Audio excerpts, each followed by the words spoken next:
Estamos estudiando acerca de la oración y hoy vamos a mirar un poquito el carácter de Dios, porque nuestra relación con Dios está basada en su carácter. Si no tenemos una perspectiva positiva de Dios, entonces va a ser muy difícil relacionarnos con Él.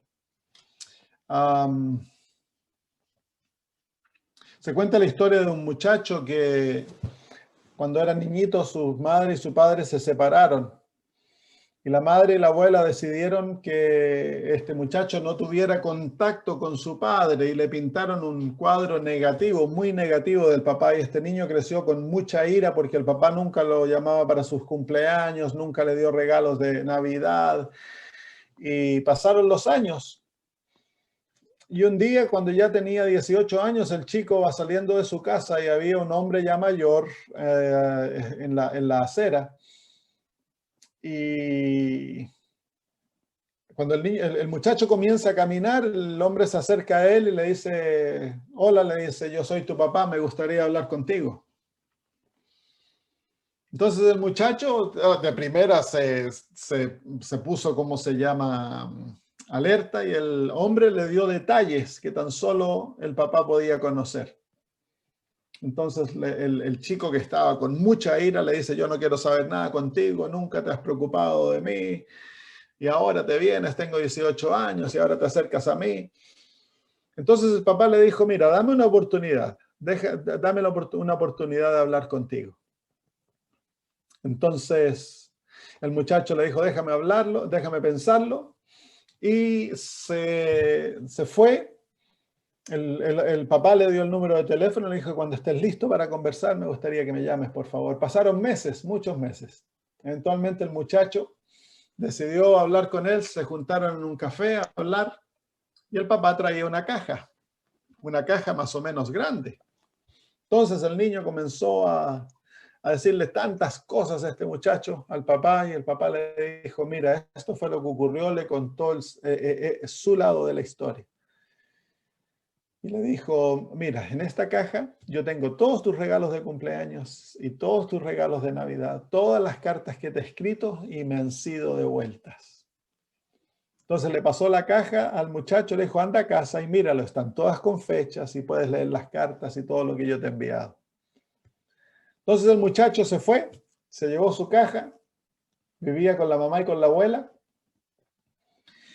Y aquella noche abrió aquella caja y comenzó a mirar, a leer las cartas, a ver los regalos y a darse cuenta de que entonces él había vivido un engaño y que el cuadro que le habían pintado de su papá era un cuadro falso, era un cuadro maligno. Entonces él ahora se enojó con la mamá y la abuela. Ellas tenían sus motivos para hacer aquello y el niño dejó la casa y pidió si podía venir a ver a vivir con el papá. El papá tuvo que cambiarse de departamento, compró un departamento, arrendó un departamento de 2 dormitorios y el chico se fue a vivir con él y desarrollaron una relación maravillosa. El chico llegó a conocer al papá como quien era, no como a quien a él se lo había pintado. Entonces, así, esta historia nos muestra la realidad de que nosotros nos relacionamos con personas de acuerdo a la imagen mental que nosotros tenemos de aquellas personas.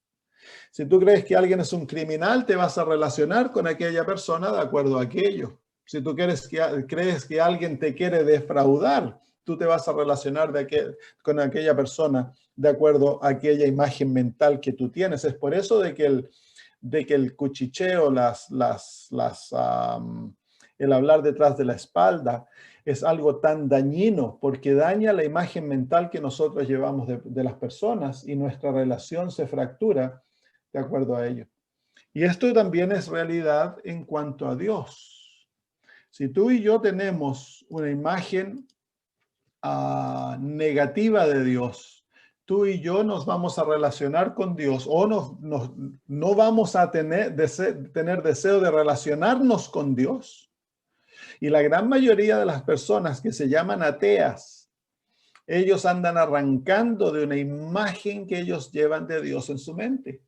Todo ser humano tiene una imagen de Dios en su mente. Es Todo ser humano, incluso ateo, a pesar de que ellos dicen que no creen en Dios, ellos dicen no creer en Dios porque ellos tienen una imagen mental de Dios. Y es una imagen tan terrible que entonces han decidido negar la existencia de Dios. Yo les he contado la historia del viejito de 97 años que conocí golpeando puertas y él se llamaba ateo. Y yo le digo, ¿por qué tú crees? ¿Tú eres ateo? Le digo. Y él me dice, yo antes iba a la iglesia, me dice, hasta los 17 años yo fui a la iglesia, pero cuando me comencé a dar cuenta de toda la basura que hay en este mundo, tenía que escoger que si Dios no existía o Dios era un monstruo. Entonces escogí creer que Dios no existía. Entonces su decisión fue tomada por la imagen mental que él se había formado de Dios. Y todos tenemos una imagen mental de Dios. Muchos cristianos tienen una imagen mental de Dios negativa y ellos se relacionan con Dios de una manera formal, de una manera distante, de una manera fría. No pueden formar una relación íntima con Dios porque hay barreras mentales que no se lo permiten. Y es importante que nosotros aprendamos a tener una imagen positiva de Dios. ¿Por qué? Veámoslo. Vengan al libro de Juan, capítulo 17 y versículo 3. Juan 17 y versículo 3.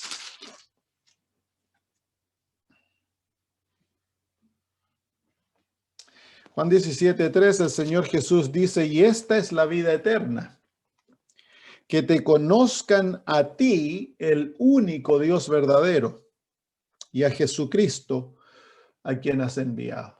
Entonces, el propósito de la vida eterna es conocer a Dios. En otras palabras, el verdadero sentido de la vida, el verdadero propósito de la vida es que nosotros tengamos una relación íntima con Dios. Y la vida eterna comienza cuando nosotros entramos en aquella relación íntima con nuestro Padre. La palabra conocer en el hebreo es una palabra muy íntima. En el griego es la palabra ginosko, pero está expresando una realidad hebrea y en el hebreo esa palabra era muy íntima. Cuando Dios dice que Adán conoció a Eva y ella entonces concibió a un hijo. Aquella palabra conocer significa tener una relación íntima. No es el sentido que nosotros, occidental, que nosotros tenemos de que si tú ves a una persona un día en la iglesia y después te dicen, ¿tú conoces a tal? Tú le dices, oh, sí, yo lo conozco. Eso no es conocer en el sentido bíblico. Conocer en el sentido bíblico es relacionarse íntimamente con una persona. Y la relación más íntima en el contexto humano es la relación de esposo y esposa. Cuando el ángel le dice a María que ella va a quedar embarazada, María le responde diciendo, ¿cómo será eso posible si yo no conozco a hombre? Le dice. Entonces, la Biblia nos dice que el propósito de la vida es conocer a Dios. Y la vida eterna comienza cuando tú y yo entramos en una relación íntima con Dios. ¿Sabían ustedes que Dios incluso habla de la relación de Él entre nosotros? Él la compara a una relación de amor comparable a una relación matrimonial. Eso lo vamos a ver en nuestro próximo estudio. En Jeremías capítulo 9,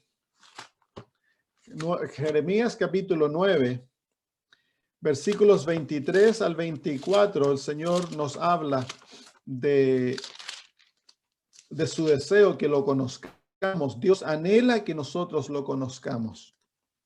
Porque si no lo conocemos, entonces la ignorancia va a jugar en contra de nosotros y eventualmente va a destruir nuestra relación con Dios.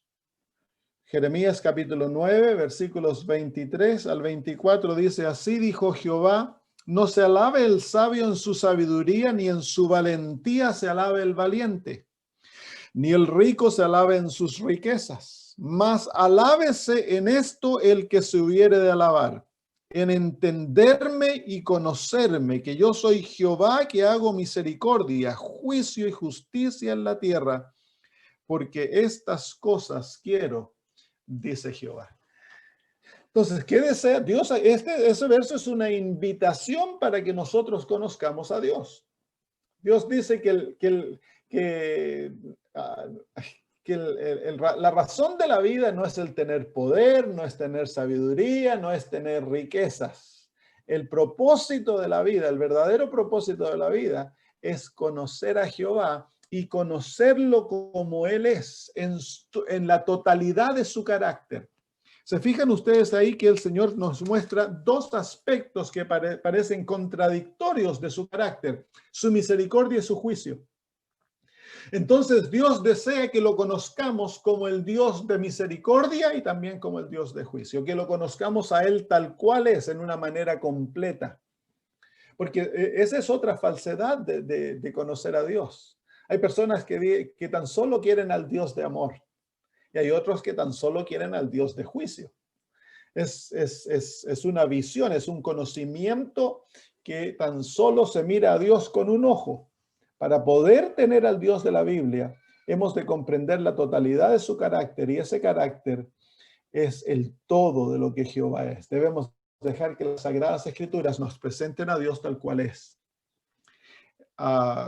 En Sudamérica hoy en día anda una teoría que es propagada por uno de mis cuñados, Oscar Sande, que Dios es un Dios de tan amor, es un Dios tan misericordioso que Él no puede destruir ni castigar. Si Dios destruyera y castigara, Él sería un Dios esquizofrénico.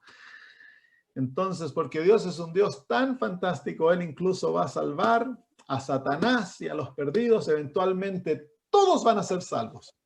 Entonces ese no es un verdadero conocimiento del carácter divino. Esa es una adaptación del carácter divino a lo que a mí me cae bien de Dios, a lo que a mí me gusta de Dios. Pero Dios, para que sea Dios y nosotros podamos relacionarnos con Él sanamente, debemos a Él comprenderlo tal cual es su carácter. Muy bien. Entonces, la verdadera razón para nuestra vida y la vida eterna es conocer a Dios. La razón por la cual tú has sido salvo es para que las barreras se limpien y se remuevan y tú puedas entrar en un conocimiento personal del Dios del universo, de este Dios maravilloso que le gusta que le llamemos Padre. Salmo capítulo 9, versículo 10. Salmo capítulo 9 y versículo 10.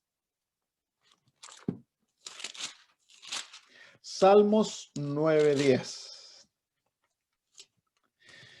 Dice: en ti confiarán los que conocen tu nombre, por cuanto tú, oh Jehová, no desamparaste a los que te buscaron. Entonces, de acuerdo a este versículo, ¿cuál es el resultado natural de conocer a Jehová? El nombre de Jehová es su carácter. Así que cuando conocemos el carácter de Jehová, ¿cuál es el resultado natural? Es que vamos a confiar en Él. Ahora, lo opuesto también es verdad. Si tú no conoces a Jehová, ¿vas a poder confiar en Él? Déjame ilustrártelo.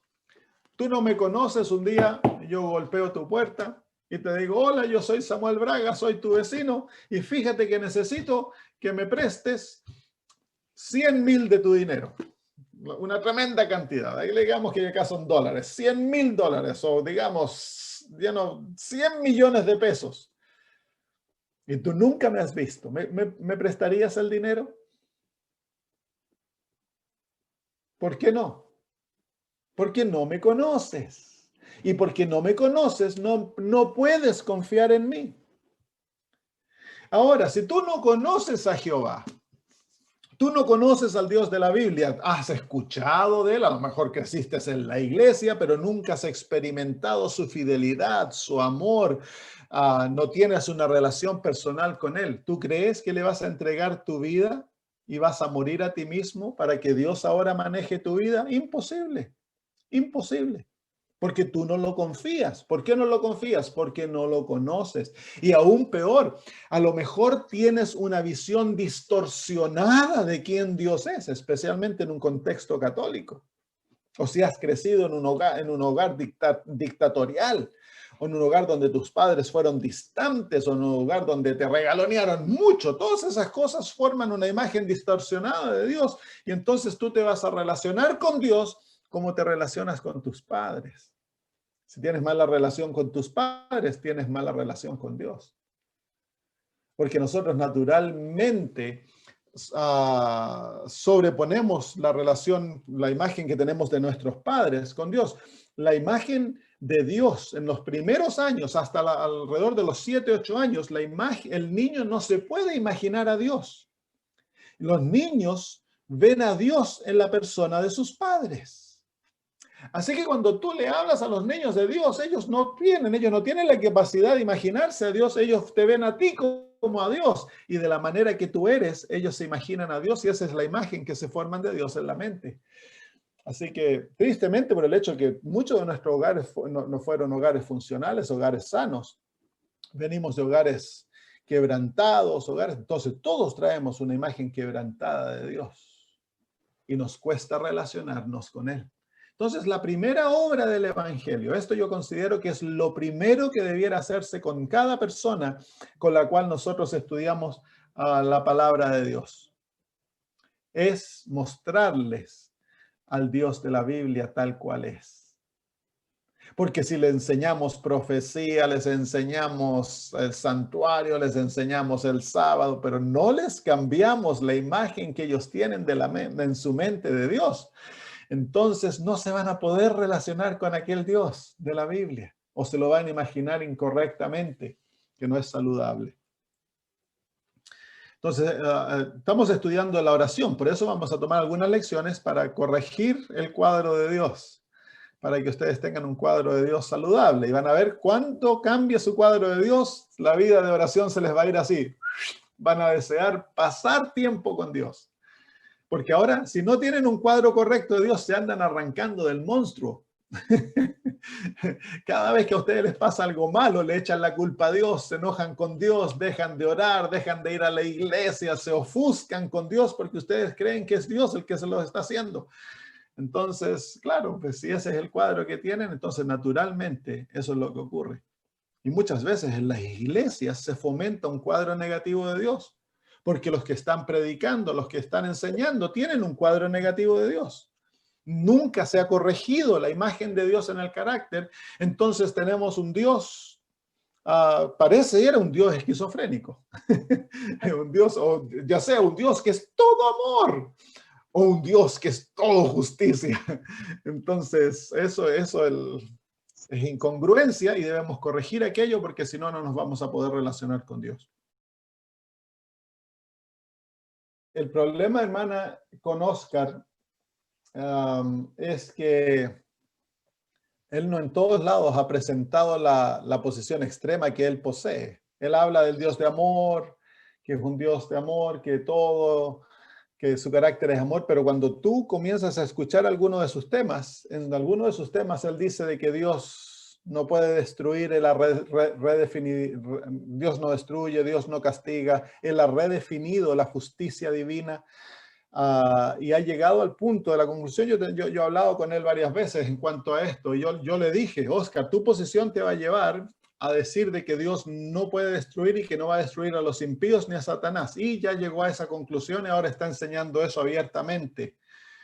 Entonces eso me dice de que la posición que Oscar ha tomado en cuanto al carácter divino es una posición desbalanceada.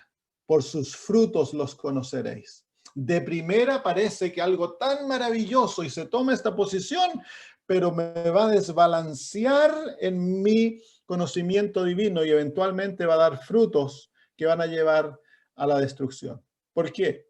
Porque si Dios no destruye y Dios no castiga, Dios tiene que salvar al impío. Entonces, si salva al impío, ¿para qué murió Jesús? Oscar tiene explicaciones por qué murió Jesús, pero ¿por qué murió Jesús? Ya no hay necesidad de juicio, y él enseña eso, que ya no hay necesidad de juicio. Él ha rechazado el espíritu de profecía. Yo lo he confrontado con citas bien claras en cuanto al espíritu de profecía que lo contradicen, y él dice que no las acepta, porque contradicen su entendimiento de las Sagradas Escrituras.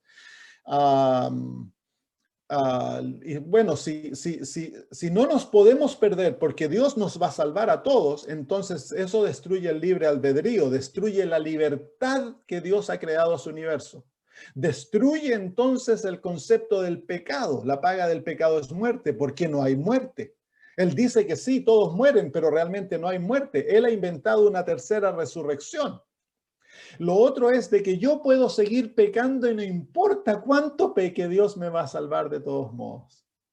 Entonces destruye totalmente el plan de la redención. Ya no hay necesidad de intercesión de Cristo por nosotros en los cielos. ¿Para qué va a interceder si al final nos salvamos todos? ¿Para qué va a haber juicio? El juicio queda redundado cuando al final todos van a ser salvos. Entonces, cuando se comienza a rascar un poquito sobre la superficie de lo que él enseña, él destruye todo el evangelio con el propósito de presentar a un Dios que es tan amor, que Dios no destruye. Y suena bonito de primera, pero hay que mirar bajo la superficie. Y lo otro es de que el espíritu de profecía claramente lo contradice. Yo lo confronté con las citas donde la hermana de White habla acerca del universalismo, que es la doctrina que él enseña, es la doctrina universalista que Dios al final los salva a todos. Y la hermana de White dice que esa doctrina es más insidiosa que la doctrina del infierno eterno, y que es una doctrina satánica, ella enseña. En el conflicto de los siglos hay una sección entera donde ella habla acerca del universalismo. Él los ha leído y él ha escogido rechazar aquellas citas y la autoridad del espíritu de profecía, porque él dice de que él es un creyente convertido, lleno del Espíritu Santo, y por lo tanto él tiene el derecho de interpretar las escrituras sin necesidad de referirse al espíritu de profecía. Entonces, lo que yo le estoy aconsejando es mi cuñado. Yo le dije que te voy a tener que oponer, Oscar, le dije, porque lo que tú estás enseñando es insidioso. Y las personas que no tienen madurez espiritual adventista no tienen la capacidad de entender lo que él está enseñando más allá. Simplemente ven la hermosura del amor de Dios, pero no ven que destruye otros aspectos del carácter divino y deja a Dios como un Dios de una pierna. Entonces es muy insidioso, hermana. Y tristemente, especialmente en Chile, él ha tenido bastante influencia y está causando, ahora no se ven los daños, pero déjense un tiempo los frutos y van a comenzar a verse los daños. Y los daños van a ser en liberalismo, porque la mente natural va a decir, bueno, yo no tengo que dejar de pecar, yo puedo seguir pecando, Dios me acepta, me ama, y no importa lo que pase, el Señor me va a salvar igual. Dios va a salvar a Hitler, Dios va a salvar a todos, incluso salva a Satanás. Al final, Satanás es salvado, es pasado por el fuego que él ha definido como un fuego purificador, el fuego de la destrucción. Y en el otro lado sale Lucifer, resucita Lucifer totalmente convertido, a pesar de que Satanás nunca escogió arrepentirse, nunca escogió confesar sus pecados, nunca escogió someterse a Cristo. Lo opuesto, mató a Cristo porque él no lo aceptaba. A pesar de eso, al final Dios lo salva. Sí, es una doctrina muy insidiosa. Lean el último capítulo del conflicto de los siglos y ahí queda clarísimo. Es tan claro. Si Dios nos dio el espíritu de profecía para mantenernos en la verdad, hermanos, y tenemos que ser humildes y someter nuestras conclusiones a la luz del espíritu de profecía y de la Biblia, ambas. El problema con la Biblia, hermanos, es que yo puedo con la Biblia llegar, eso es lo que Oscar ha hecho, él ha reinterpretado todos los versículos que hablan del castigo de los impíos, él los ha reinterpretado. Entonces ahora yo le presento el espíritu de profecía y el espíritu de profecía es tan claro en cuanto a la materia que él no puede reinterpretarlo. Entonces, ¿qué hace con el espíritu de profecía? Él dice, no, el espíritu de profecía contradice la Biblia, yo me quedo con la Biblia. Pero el espíritu de profecía no contradice la Biblia, el espíritu de profecía está contradiciendo sus opiniones, no lo que la Biblia dice. Si uno lee las Sagradas Escrituras sin la interpretación de nadie, tú vas a llegar a la conclusión que Dios a veces destruye, que Dios permite el castigo, Dios a veces destruye y que al final va a destruir a los impíos, porque no tan solo hay un capítulo, hay muchos lugares donde esto se refiere.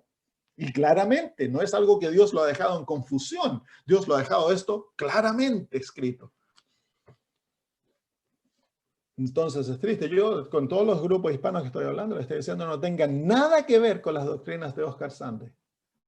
No se mezclen con ellas porque son doctrinas insidiosas. Comienza él a presentar un carácter tan lindo de Dios que abandonamos el otro lado y es herejía. La verdad es como una balanza. Yo esto se los he explicado de varias formas. La verdad es una balanza. Y la verdad tiene por lo menos dos aspectos a su balanza. Tenemos el aspecto, por ejemplo, en cuanto a la salvación, tenemos justificación y santificación. Si yo solo hablo de la justificación, ¿qué le pasa a la balanza? Se desbalancea y eso es lo que nosotros llamamos herejía. Por maravilloso que parezca la verdad de la justificación, es la santificación que la balancea. Y si yo tan solo presento santificación, la verdad nuevamente se desbalancea y se vuelve herejía. Para que la verdad sea verdad, tienen que estar ambos aspectos de la verdad en perfecto balance. Si yo hablo del amor de Dios y tan solo del amor de Dios y de su misericordia y todo eso, entonces se desbalancea la verdad, porque Dios también es un Dios justo. Si hablo solo de su justicia, entonces la verdad se balancea. Tiene que presentarse cada aspecto del carácter de Dios en balance con los otros aspectos del carácter divino, y es ahí que tenemos al Dios de la Biblia. ¿Está eso claro?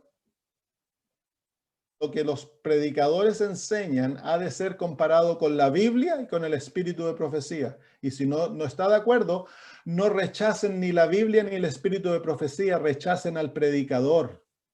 No importa cuán carismático, cuán maravilloso el predicador sea, cuán consagrado aparezca ser y cuán espiritual les parezca ser, no se guíen por esas cosas. Guíense por la Biblia y el espíritu de profecía, lo que está escrito. Un profeta tiene mucha más autoridad que un predicador, hermanos. Porque el predicador presenta las conclusiones que él ha llegado a tener de su estudio. El profeta presenta directamente la palabra de Dios. ¿Queda eso claro? ¿Cuántas personas han fracasado en su vida espiritual porque han seguido líderes espirituales, pastores, profesores que parecen científicos dentro de la iglesia que llegan a conclusiones? Aquí en Australia llegó Desmond Ford entre los 60, 70, y cuando él se rebeló a principios de los 80, la iglesia perdió 1/3 de sus pastores, y hoy día la gran mayoría de esos pastores son ateos, abandonaron totalmente el cristianismo y se fueron totalmente de la fe.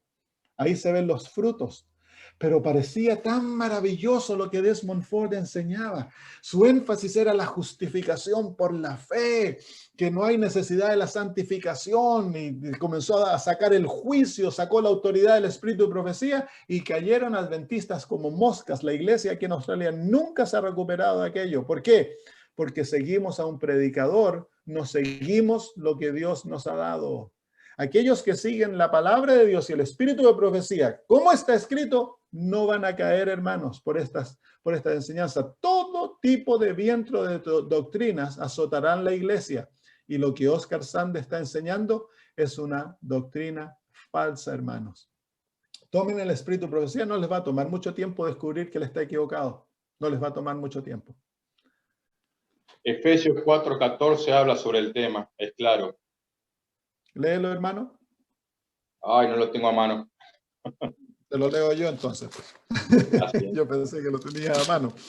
Dice 4:14, para que ya no seamos niños fluctuantes llevados por doquiera de todo viento de doctrina, por estratagema de hombres que para engañar emplean con astucia la artimaña del error. Así que yo le he presentado a Oscar claramente citas, he hablado con él ampliamente en cuanto a esto, pero él no quiso someterse. Así que ahora tristemente con mi hermano lo va a volver a ¿cómo se llama? Hablar con él, le va a presentar sus estudios y vamos a tener que seguir los pasos de Mateo, capítulo 18, para ver si él se repone. Si no se repone, entonces tristemente va a tener que ser sancionado, porque ¿Me lo que está repite el último enseñando no versículo, por es favor? verdad. Efesios 4:14, hermano. Gracias. Muy bien, sigamos con nuestro estudio. Así que a todos los que puedan ustedes que andan con esta doctrina, incítenlos a que lean por ellos lo que la Biblia dice y lo que el espíritu de profecía dice. Incítenlos a que estudien el espíritu de profecía. Hermanos míos, nosotros debemos estudiar y conocer la luz que nos ha dado a través del espíritu de profecía. ¿Por qué? La Biblia lo comparamos como un mapa, pero es el mapa de los mares altos, es un mapa general. Cuando los navegadores de barcos van acercándose al puerto, ellos cambian el mapa. Ellos sacan un mapa muy detallado que les muestra con detalles los recovecos del puerto, dónde están las aguas profundas, las aguas bajas, dónde están los peligros. Y muchas veces traen un navegador especial al barco para que los guíe hacia el puerto. Entonces Dios le dio a los adventistas del séptimo día un guía, un navegador que nos ayuda a entender la palabra de Dios, que de otra manera no podríamos entenderlo. Es la ayuda de un profeta, hermanos. Entonces debemos estudiar la Biblia en la luz del espíritu de profecía para poder comprender claramente, hermanos, y no ser engañados. Aquellos que rechacen la luz del espíritu de profecía, como pastor, yo ya llevo 20 años de pastor y como adventista del séptimo día he visto tantas veces que aquellos que rechazan el espíritu de profecía dicen, no, yo no quiero el espíritu de profecía, yo quiero tan solo la Biblia. Eventualmente abandonan la fe y muchos de ellos pierden toda fe, dejan de ser cristianos totalmente. Así que no caigas en aquello, hermanos. Ten tu fe puesta en la Biblia, tenla puesta en la palabra de Dios. Ahí es donde nuestra fe debe estar fijada. Muy bien, sigamos con el estudio. La necesidad de conocer a Dios. Y yo voy a tratar de presentarles un aspecto balanceado. Si ustedes ven que yo estoy desbalanceado, pueden argumentar conmigo y pueden mostrarme. Yo les voy a mostrar un aspecto balanceado del carácter de Dios. Tratar de mostrarlo en su complejidad, porque el carácter de Dios es maravilloso, pero es complejo. En el libro de Marcos, capítulo 12, versículo 30, se nos dice el deseo de Dios hacia nosotros. Marcos, capítulo 12 y versículo 30. No tan solo Dios desea que lo conozcamos, sino que Dios también desea que lo amemos. Versículo 30 dice, y amarás al Señor tu Dios con todo tu corazón y con toda tu alma y con toda tu mente y con todas tus fuerzas. Este es el primer mandamiento. ¿Cuál es el deseo de Dios? Que lo amemos. Para Dios no es, hermanos, satisfactorio tan solo que nosotros hagamos las formas de la vida cristiana, que vayamos a la iglesia, que atendamos reuniones de oración, que vayamos a estudios bíblicos, que paguemos el diezmo, que sirvamos en la iglesia. Sí, eso es lindo, pero Dios desea que haya una relación íntima con Él, una relación de amor, que lo amemos profundamente, con todo nuestro corazón, con todas nuestras fuerzas, con toda nuestra alma, que todo nuestro ser esté invertido en amar a Dios. Y saben ustedes que incluso cuando nosotros como hijos, cuando nosotros tenemos una visión desbalanceada de nuestros padres, es difícil amarlos. Por ejemplo, si tú creciste en un hogar donde tus padres eran dictatoriales, eran excesivamente justos. Y el hogar parecía que tenías una camisa de fuerza puesta alrededor, eso va a crear un rechazo hacia los padres. Pero ahora si tú creciste en un hogar como mi sobrino creció en un hogar que se le daba de todo, lo de él abría la boca se le daba, todo lo que quería se le daba y los papás le daban todo lo que quería, lo regalonearon, nunca lo corregían. Él también creció con una rebeldía hacia sus padres. Por eso es importante que en el hogar se manifiesten los dos aspectos de todo carácter, aquellas partes suaves, hermosas y también aquellas partes más fuertes, porque es necesario que el niño vea que los papás lo aman incondicionalmente, que son misericordiosos, cariñosos, tiernos, que son buenos con él, pero a la misma vez que los padres reconocen la necesidad de disciplina, que ponen barreras alrededor del niño para que el niño entienda que hay cosas buenas y cosas malas, que el niño entienda que hay disciplina y que la disciplina es dada con amor, que hay justicia, que los padres son justos, pero que esa justicia se expresa también en la manifestación de misericordia y todo aquello. Entonces ese niño crece con una relación saludable con sus padres. Y es lo mismo con nosotros, con Dios. Si tú ves como al Dios tan bueno que, bueno, es tan bueno que es tan bueno, entonces vas a tener problemas relacionándote con Dios. Porque hay algo en el corazón humano que también desea de que Dios sea un Dios que nos guía, un Dios que disciplina, un Dios que nos corrige. Y eso es lo que el Dios de la Biblia, que la Biblia presenta. Dios anhela que le amemos y para amarlo nosotros debemos relacionarnos con Él saludablemente. ¿Sabe que el amor produce confianza? Vamos de esta manera. La comunicación crea una relación. La relación lleva a tener conocimiento de la persona. El conocimiento de la persona nos va a llevar a confiar en aquella persona. Y al confiarlo vamos a poder amar en aquella persona. Si no tenemos comunicación, que es la oración, el estudio de su palabra, no vas a poder llevar a tener una relación con Dios. Si no tienes una relación con Dios, no vas a poder conocerlo. Si no lo conoces, no puedes confiar en Él. Y si no confías en Dios, no vas a poder amarlo. Entonces, lo necesario para que nosotros podamos llegar a amar a Dios y confiarlo es comenzar teniendo comunicación con Él, comunicarnos, pasar tiempo con nuestro Padre, hablando con Él, estudiando de Él, dejar que Él nos hable a través de su palabra. Es esencial. Sin eso no se puede formar una relación con nuestro Padre Celestial, hermanos. Es como cuando ustedes comenzaron a conocerse con su pareja.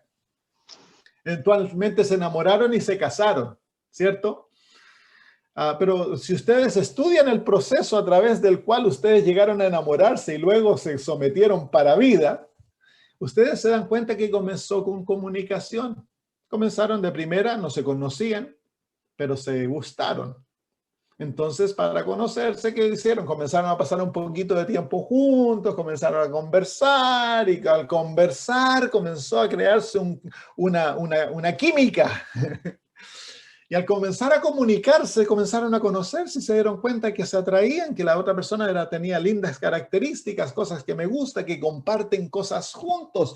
Y al conocerse, luego comenzaron a desarrollar una relación. Ahora quisieran pasar tiempo juntos. Oye, salgamos, vamos a la playa, tomémonos de aquí, vamos, te invito a comer. Relación. Y al relacionarse, comunicarse, ese conocimiento crece y da fruto a confianza. Ahora ya podemos salir juntos en la noche, yo sé de que él o ella no va a hacer nada malo, que me va a respetar, ya confío. Y luego eso comenzó a dar fruto al amor. Y eso es igual, en todas relaciones exactamente igual. Tú no puedes irte bueno, ahora aquí en Australia hacen esa locura, se llama casamiento a primera vista. No es amor a primera vista, es casamiento a primera vista. Nunca se han visto, se encuentran en un programa de televisión y se casan. La gran mayoría de estos matrimonios, todos terminan en fracaso, en divorcio. Algunos de ellos se divorcian horas después de haberse casado. Porque claro, el casamiento, que es esa relación íntima del conocer, eso es realmente conocer, esa relación íntima es el fruto de todas aquellas cosas que hemos pasado. La comunicación, la relación, el conocimiento, la confianza, el amor. Entonces eso da fruto a una relación profunda. Eso es lo que Dios busca. Dios busca una relación de amor, una relación profunda, una relación que está basada no en sentimientos baratos, sino que está basada en un conocimiento profundo de quién Jehová es. Vivimos en un tiempo, hermanos míos, de que el carismatismo ha tomado control del cristianismo, y el carismatismo, las religiones pentecostales, controlan la religión por los sentimientos. Está todo basado en los sentimientos. El verdadero cristianismo no está basado en sentimientos. El verdadero cristianismo está basado en una relación basada en la palabra de Dios, en una relación madura, en una relación de amor que no es sentimientos. Sí, se manifiestan sentimientos, pero la relación no está basada en sentimientos. ¿Cuánto tiempo durarías tú casado o casada si tu relación estuviera basada en sentimientos? Te despiertas en la mañana y tu esposa está con el pelo así, tiene mal aliento, se despertó enojada, te reta y te dice las peores cosas. ¿Cuánto tiempo? Si tu relación estuviera basada en sentimientos, en esas mariposas que sentiste en el estómago cuando recién se conocieron, ¿ustedes creen que el matrimonio duraría? No. Muchos matrimonios se forman así, fracasan. El matrimonio verdadero está basado en el amor, que es un principio que gobierna la relación. No es un sentimiento, es un principio. Y ese principio dice, yo te voy a amar no importa cómo tú seas. Y ahí se forma una relación madura, una relación que dura para siempre, hermanos. Es lo mismo con nuestro Dios. Debemos amarlo porque Él es maravilloso. Él no es como nosotros. Dios es un Dios maravilloso, pero debemos conocerlo, pues. Y es por eso que es tan importante nosotros pasar tiempo en oración, porque es a través de la oración que el corazón del ser humano se une al corazón de Dios y lo conocemos.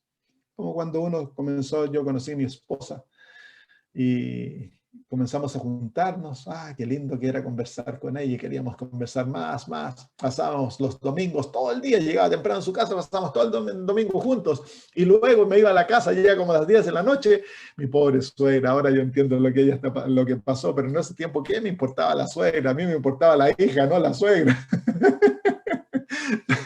Llegaba a la casa como a las 11, ella me llamaba y seguíamos hablando un par de horas. Claro, pues esa comunicación que permitió que se formara una relación estable, profunda, que dio fruto a un amor profundo, a un amor que ahora nos ha llevado a estar juntos y tener una relación madura que pase lo que pasa, nos amamos cada día más. Lo mismo es con Dios. Entonces, para poder desarrollar esa relación con Dios, debemos pasar mucho tiempo con Él. Y es eso lo que es aquí donde Satanás te pelea. Satanás te quita el tiempo a través de la televisión, los medios sociales, de estar ocupados en el trabajo, con la familia y todo.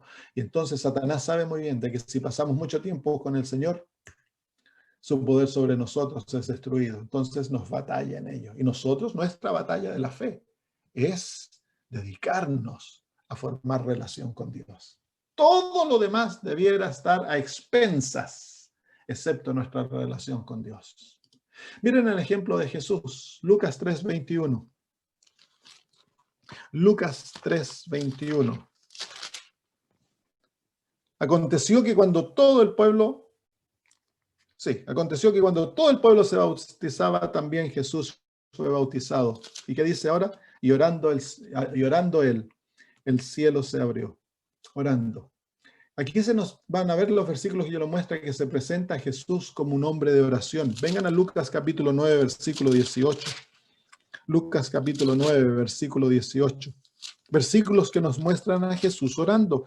Aconteció que mientras Jesús oraba aparte, estaban con él los discípulos y les preguntó diciendo, ¿quién dice la gente que soy yo? Interesante que Jesús, su vida era tan ocupada, pero siempre encontraba partes, incluso si estaba rodeado de gente o rodeado de sus discípulos, Jesús encontraba tiempo para orar. Estaba orando aparte, sus discípulos estaban con él y Jesús estaba orando y ellos sabían que Jesús estaba orando. Fue esa vida de oración que los llevó a ellos luego a ser hombres de oración. Lucas 11:1. Aconteció que estaba Jesús orando en un lugar Y cuando terminó, uno de sus discípulos le dijo, Señor, enséñanos a orar como también Juan enseñó a sus discípulos. Dice hermana White que la naturaleza humana de Cristo se cargaba de divinidad cuando él oraba. Y eso se veía en su energía, en su rostro brillaba, su carácter refulgía el carácter de Dios. En otras palabras, la oración de Cristo era como recargar sus baterías. Y nosotros debiéramos aprender a ser como Él, que no debiéramos dejar de orar hasta que nosotros somos recargados espiritualmente y estamos listos para la batalla del día. Así que debiéramos levantarnos bien tempranos, cuanto sea necesario, antes de salir al trabajo, para pasar suficientemente tiempo con Dios, para que nuestra naturaleza humana se recargue, que seamos llenos del Espíritu Santo y podamos salir a la vida cotidiana con la naturaleza de Cristo en nosotros. Lucas 6:12. Lucas 6:12. El ejemplo de Cristo, hermanos. A Cristo le encantaba orar. Era su pasión. Lucas 6:12. En aquellos días él fue al monte a orar y pasó la noche orando a Dios. Pasó la noche orando a Dios y tenía una vida ocupada.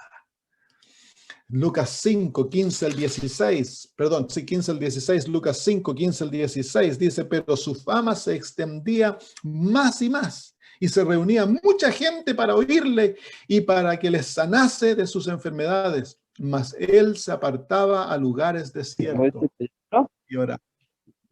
Que la vida de Cristo era tan ocupada, y él debe haber estado muy cansado, pero en vez de irse a dormir, él se iba a orar. Qué increíble, ¿no? Qué increíble. Lucas 9, 28 al 29. Lucas 9. Es el apóstol Lucas, o Lucas, el doctor, que nos enseña acerca de la vida de oración de Jesús. 28 al 29, dice, de Lucas 9, dice, aconteció como 8 días después de estas palabras, que tomó a Pedro, a Juan y a Jacobo y subió al monte a orar. Y entre tanto que oraba, la apariencia de su rostro se hizo otra, y su vestido blanco, y resplandeció. Wow, aquí vemos la transformación de Jesús, su glorificación, y ocurre en el contexto de oración. Y quiero que noten que a Jesús le encantaba ir a lugares desiertos, a montes, en la naturaleza a orar. A mí me encanta hacer eso también. Yo voy a veces al mar, me siento en dunas mirando el mar y oro. O a veces me voy por días al bosque y llevo una carpita, me llevo comida bien liviana, tengo un bote a remos, me lo llevo y el propósito es pasar 2, 3 días con el Señor. Me llevo mi Biblia, el Espíritu de Profecía y a pasar tiempo con Cristo. Y uno vuelve recargado. Especialmente cuando hay pesos, hay preocupaciones, hay cosas que lo están tirando para abajo. Es bueno irse al bosque, irse a la naturaleza, ir a estar solos, pasar un día con el Señor. El viernes pasado el Señor me dijo que hay día de oración, hay día. Así que estaba bien ocupado, pero dediqué momentos durante el día a pasar tiempo con el Señor. Debemos aprender a hacerlo, hermanos, a darle prioridad a nuestro Padre. El ejemplo de Jesús así lo dice. ¿Por qué era que a Jesús le encantaba la oración? Lucas 22, 41 al 42. En la hora más difícil de su vida. ¿Qué fue lo que hizo Jesús? Y él se apartó de ellos a distancia como de un tiro de piedra y puesto de rodillas, oró, diciendo, Padre, si quieres que de mí pase esta copa, pero no se haga mi voluntad, sino la tuya. Entonces, en el momento más arduo de su vida, Jesús oró. En otras palabras, para Jesús, todos los aspectos de la vida, todas las circunstancias de la vida, era una excusa para la oración. ¿Por qué? Porque él entraba en contacto con su papito y a él le encantaba hablar con su padre.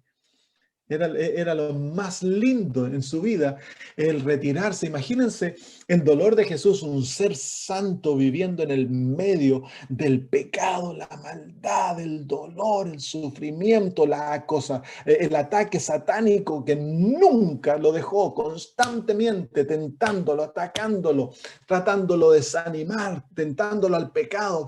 La vida de Jesús debe haber sido una vida Aparte de su ministerio, debe haber sido una vida tan pesada. Y sin embargo, Jesús encontraba solaz en la presencia de su Padre a través de la oración. Y nosotros debemos aprender a hacer lo mismo, hermanos. Si no oramos, tarde o temprano Satanás nos derrotará. Capítulo 22, versículos 43 al 44, dice, y se le apareció un ángel del cielo para fortalecerle. Y estando en agonía oraba más intensamente, y era su sudor como grandes gotas de sangre que caían hasta la tierra. Un ángel viene a ayudarlo. ¿Se fijan cómo es Jesús cargado de poder para poder llevar a cabo la voluntad divina? ¿Por qué es que nosotros somos tan débiles? Es porque no oramos, hermanos. Satanás nos derrota tan rápidamente porque no oramos. Jesús batalló hasta sangre para poder hacer la voluntad de Dios. ¿Y cómo obtuvo la victoria? A través de la oración, hermanos. Y es ahí donde se encuentra el secreto de la victoria nuestra. Si nosotros hemos de ser cristianos poderosos, si hemos de ser cristianos como Cristo, si hemos de luchar contra el poder del enemigo y vencer, entonces hemos de ser hombres y mujeres de oración como Cristo Jesús. ¿Y por qué hemos de orar? No como algo formal, sino porque al orar entramos en la presencia de aquel Dios maravilloso que también es nuestro papito, en el cual podemos confiar, echar todos nuestros pesos y deleitarnos en aquel maravilloso amor que Él derrama en nuestras almas cuando estamos en comunión con Él. Así que ese es el desafío, hermanos, el aprender a ver a nuestro Dios de una perspectiva distinta para poder llegar a confiar en Él y amarlo. Y para poder hacer eso, nosotros debemos pasar mucho tiempo en oración, estudio de su palabra, estudio del espíritu de profecía, buscando una intimidad con Dios. La próxima semana vamos a tomar la lección directamente en cuanto al carácter divino. ¿Cómo es Dios? Vamos a comenzar la próxima semana, vamos a tomar 2 o 3 lecciones en cuanto a eso para poder clarificar algunos errores y poder facilitarles a ustedes el que vean a Dios de una manera positiva, de una manera hermosa y se relacionen con Él libremente, sin trabas. ¿Hay alguna pregunta, hermanos? Todo lo que Dios hace, su fundamento es el amor. Todo lo que Dios es, su fundamento es el amor. Y su justicia es una manifestación de aquel amor. Dios no hace nada por egoísmo. Dios lo hace todo basado en el amor. Pero las diferenciamos porque son distintos aspectos de carácter. El fundamento del carácter divino es el amor, pero todo otro aspecto son su misericordia, su bondad, su ternura, son aspectos del carácter divino. Su perfección, su santidad, son aspectos del carácter divino. Y para tener a Dios debemos tener a un Dios que a la misma vez que Él es misericordioso, Él es santo. A la misma vez de que es un Dios bondadoso, Él es un Dios puro. A la misma vez que Dios es un Dios misericordioso, es un Dios justo. Entonces debemos siempre mantener el carácter divino en forma balanceada. Completo, es uno, es un carácter. Y es su carácter completo, pero el pecado a nosotros nos ha dañado, que nos cuesta ver cosas. Todo a nosotros, la verdad, siempre nos cuesta verla en forma balanceada. Siempre nos estamos peleando por distintos aspectos de la verdad. Entonces, no debe ser así. Debemos comprender la verdad en forma completa. Y de esa manera, entonces, no tendríamos el problema de andar enseñando de que Dios no castiga, de que Dios que la justicia de Dios no trae destrucción. La Biblia claramente muestra que sí, pero es todo el resultado del amor de Dios. Todo lo que Dios hace, lo hace siempre motivado por el amor. Todo, todo, todo. Y es difícil para nosotros entenderlo porque nosotros no somos así, pero Dios es así.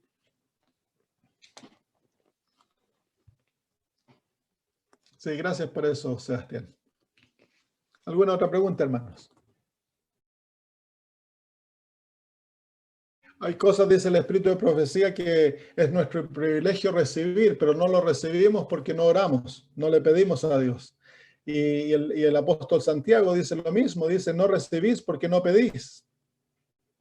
Entonces, hay bendiciones que Dios tiene en su en su bodega, reservadas solo para aquellos que, demandando las promesas, reclaman aquellas bendiciones y por fe las esperan.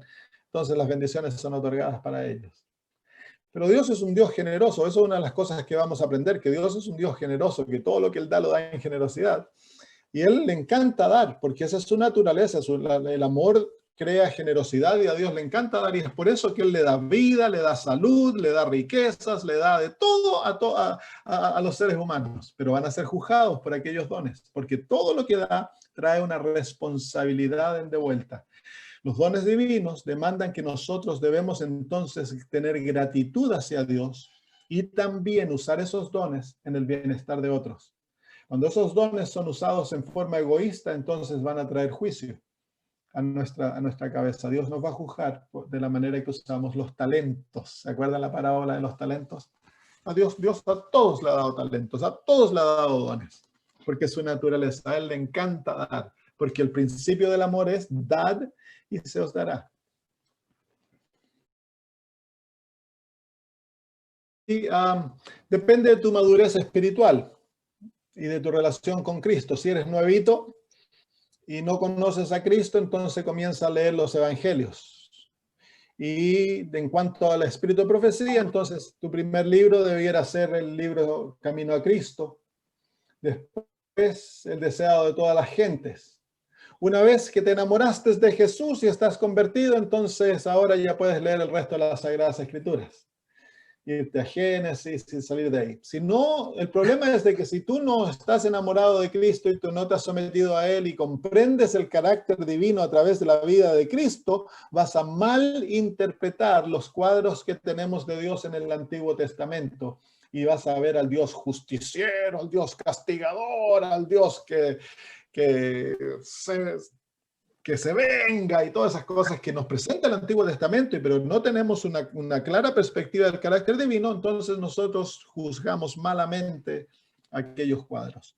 Pero cuando ya ves a Dios en Jesús, porque ahí es donde hemos de comenzar para entender a Dios, y cuando ves al Dios de Jesús, entonces ahora ya puedes irte a recorrer las Sagradas Escrituras y vas a ver a Dios del Antiguo Testamento con otros lentes.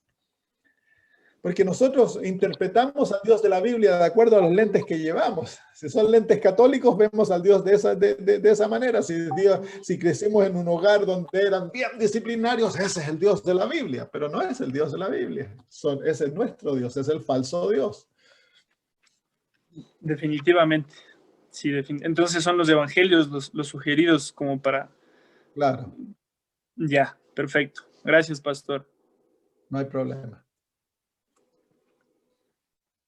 Muy bien, ¿hay alguien más? ¿Alguna otra pregunta? Están gratis, la próxima semana comienzo a cobrar.